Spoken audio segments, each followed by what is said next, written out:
Hey everybody, it is Headhunter here, and today I'll be sharing with you some Clash Royale tips and tricks for beginners. If you're somebody who enjoys Clash Royale videos and up-to-date strategies and tips, remember to leave a like, subscribe, and hit the bell icon so you don't miss a thing. Now, getting to my first tip is to manage your gold wisely. Especially if you're a young player that's just starting out, managing your gold wisely is crucial for upgrading cards and buying some cards and unlocking them in shops. Next is to save your gems. When you save your gems up, you have the option to spend and boost chests, but that's not really the best thing to do, especially if you're a little bit higher level. If you have the chance to do challenges or tournaments, use your gems for that, because that is a way better investment to get more gold and cards. Now for my next tip is to only use cards that you're comfortable with. And that doesn't mean just only use certain cards, but feel free to experiment and do whatever. But in main ladder matches, to get better trophies, use cards that you're comfortable with. That'll help you gain trophies, and you'll know what exactly your cards can do and can counter. And then my next tip is to upgrade cards that you use only. Only upgrade the cards that you use regularly. In here I have the Furnace, the Miner, and the Valkyrie. I use them all the time along with the rest of these cards in this deck. I've used this deck since Spell Valley, and it's worked for me. And I've used these cards and upgraded them. And compared to my rest of my cards, I've got 42 possible upgrades that I can do. And I've even got a couple level 1s that I haven't even upgraded yet. And my next tip I'm going to show you while watching a replay. Okay, so my next tip is to counter your opponent's rush before you attack. And this is a big one, because if you waste your elixir trying to push early and your opponent attacks the other side, you're going to be in a bind, especially if it's something big like Elite Barbs, or in this case, a Giant Skeleton Wizard. So instead, lay back, let them use their elixir, and then counter that, and then push. Like, I'm getting some good chip damage with that Miner and Fire Spirits on the right side, but I did that after I countered his Giant Skeleton push. And that is a big tip that if you follow, it'll help you get a big advantage early. Now, my next tip is to learn your opponent's cycle. Learning your opponent's cycle is really big in winning. It helps you predict what's coming next. And if you know that, almost always you can win. And if not, it helps you win a lot more. Like, as of right now, I saw that he had a Giant Skeleton, his main tank in the deck, an Inferno Dragon, a Valkyrie, and a Wizard. So, I knew the Valkyrie was one of his main counter cards. Same with the Inferno Dragon. And the Balloon Giant Skeleton and Wizard are probably going to be his main pushes. So, I knew to prepare for that and keep my Inferno Tower and my Valkyrie on cycle.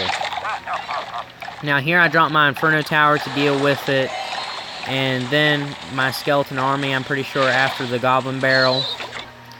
But it's majorly important to know what your cycle is, to know what the opponent's cycle is.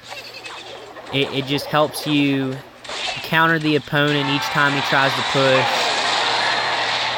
Now my next tip is to break the game down in segments. The first segment is the first 1 to 2 minutes, and that's when you're breaking down the opponent, seeing what he is doing, and seeing how to counter everything of his. It's a big thing to do that, because if you just go charging in, yeah, sure, you'll win some games like that, but it's not going to help you get better at the game. And now, after the first 1 to 2 minutes, the final minute of the game, in double elixir, is when you want to start doing your big pushes and investing major elixir in offense.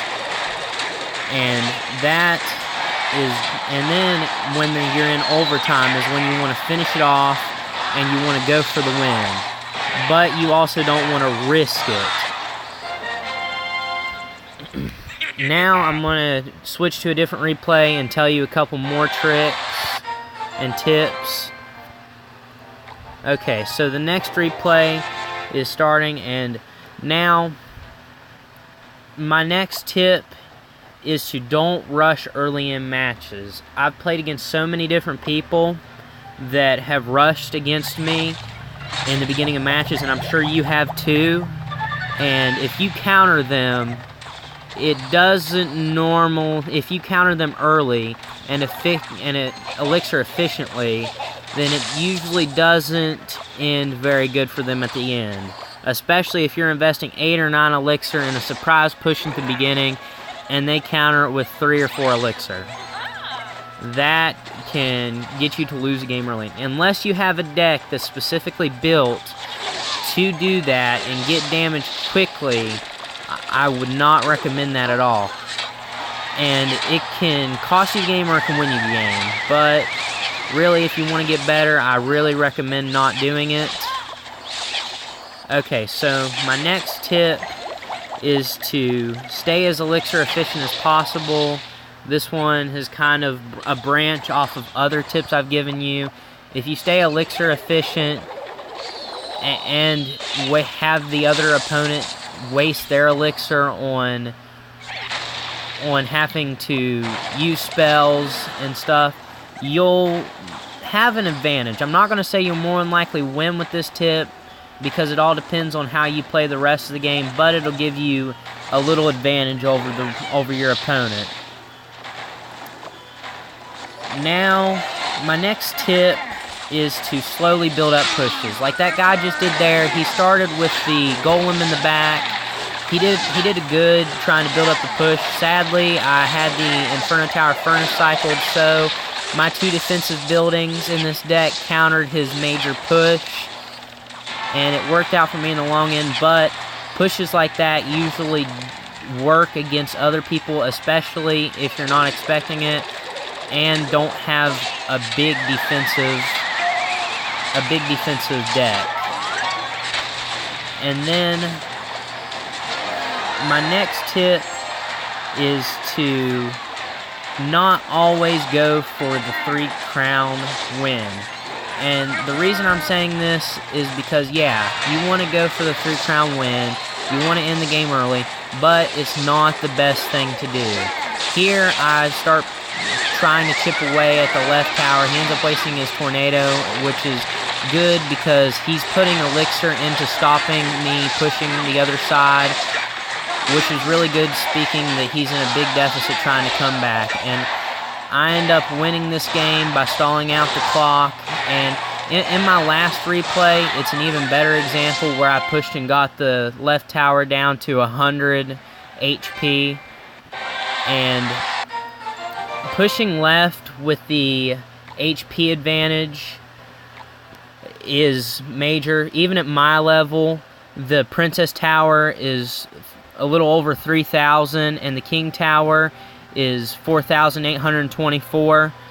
That's over a 2,000 HP advantage. That's why when it's close or when you're not guaranteed the win, I wouldn't push for the 3 crown. Well, everybody, I hope you enjoyed the video. Remember to leave a like and subscribe. And goodbye.